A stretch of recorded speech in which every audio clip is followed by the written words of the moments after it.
էլ չկա օդ։ Փոշու մասին շատ ենք խոսում, որովհետև իրան տեսնում ենք, բայց խնդիրը նաև փոշու մեջ եղած բոլոր այն տարերն են եւ ոչ միայն տարերը, որոնք հենց ազդեցություն ունեն մեր։ Որոնք են այդ տարերը, դուք մի քանի անգամ ասացիք, ինձ թվում է, որ դրանք բավարար կարևոր են քննարկման առիթ դառնալու համար։ Դրանք տենց հիմնականում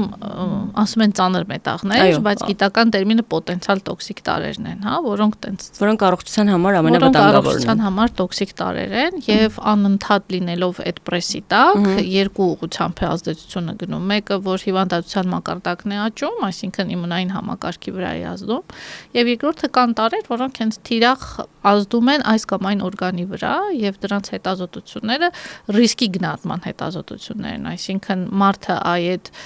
փոշու կամ աղտոտման պրեսի տակ ինչքան պետք է ապրի, որպեսզի ունենա այս կամ այն հիվանդությունը։ Թեմայի մեջ բացում ենք թեման բոլոր կողմերից։